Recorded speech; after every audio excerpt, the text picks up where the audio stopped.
Alright guys, welcome back to your 20-second video, and in this vid, as promised, we're going to be going over how to create the account section.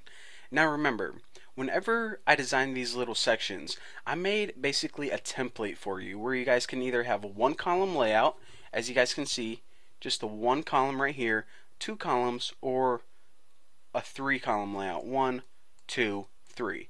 Now let's go ahead and start with the most simple, a one column layout.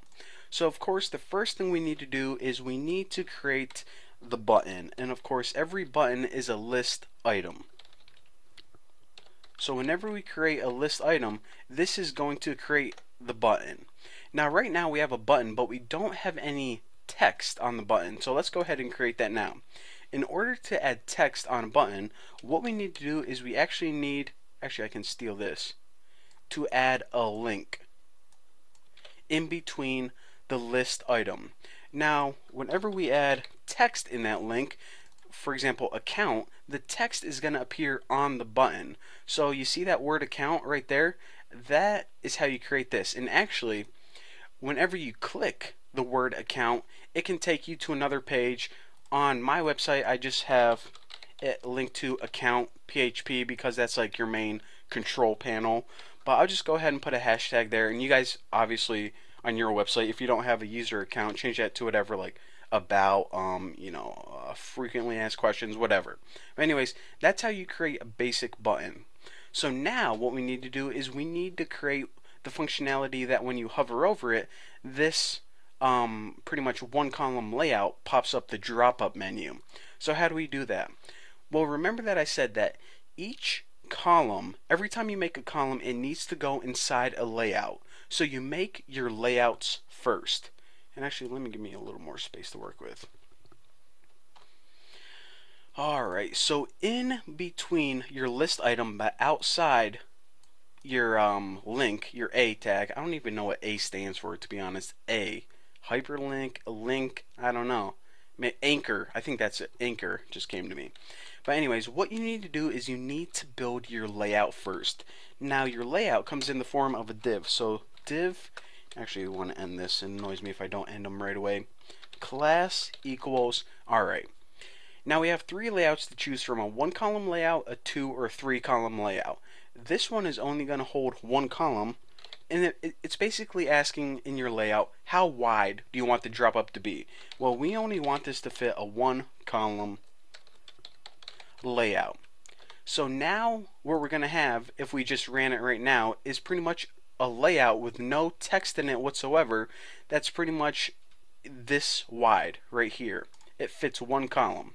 So since we have a layout that fits one column, let's go ahead and stick one column in it. So div, and this is going to be the column itself. So class equals column 1. So we pretty much made a layout that was big enough to hold one column, and now we're sticking one column in it. Simple enough, that's all you do. So from here, the only thing we need to do is we need to add all of this text. Stream, messages, pictures, so on and so forth. I'm actually going to add two sections, stream and messages, and then you guys, you don't have to see me type pictures, informations, friends, because it's all the same. You guys can figure it out. Now whenever you just want to add a standalone link like stream, you see stream doesn't have any sub menu items. It's just alone, it's just like a header. So this is how you do that. A, and of course I gotta end my A.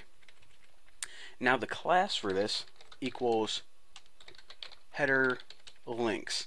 Now the text of course is just stream. So that's it, that's all you need to do. Now the next thing we need to create is messages. And the cool thing about this is you don't need to add a break or a margin bottom or a margin top. We already set this up, so you can just go ahead and copy this and paste it and put messages, and whenever you run this in your browser, you're automatically going to have space between this section and this section.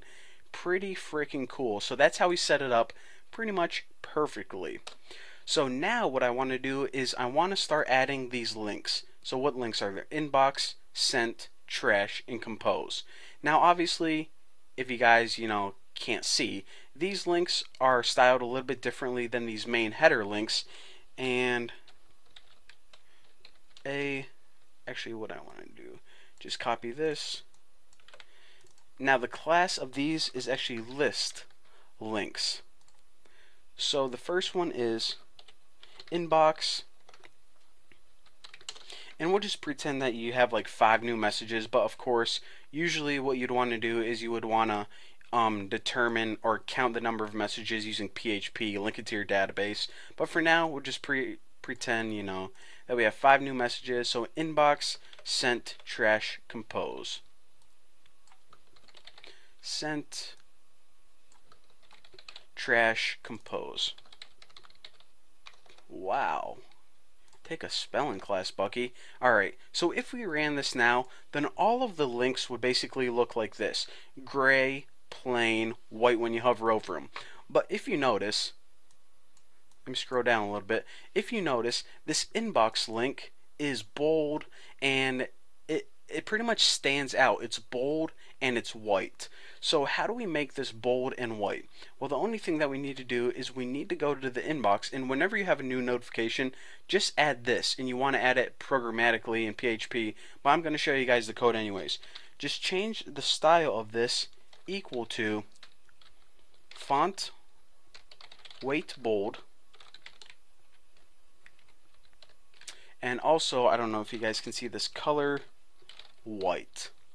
So that's what you need to do. So basically, throw in a little bit of PHP code that checks if you have any new messages, and if it does, throw in this bit of code right here. Style equals font weight bold, and the color equals white, and that's going to turn your notification link on, pretty much make it stand out. Inbox 7, requested 13, so on and so forth. So that's all we have to do for the account section. So now this is 100% complete. So now that you know how to add a 1-column layout and stick 1 column in it, and then just add your information, the next thing we have to learn how to do is do it with a 3-column layout. Now this is actually a lot different because it's set up quite differently, and we're also going to be working with pictures, and this is actually 1 column, you know. Well, I guess this is actually a pretty cool example because there are a couple different things you can have in a 3-column layout. Either 3 individual columns, 1 column wide, paired with 2 columns for a total of 3.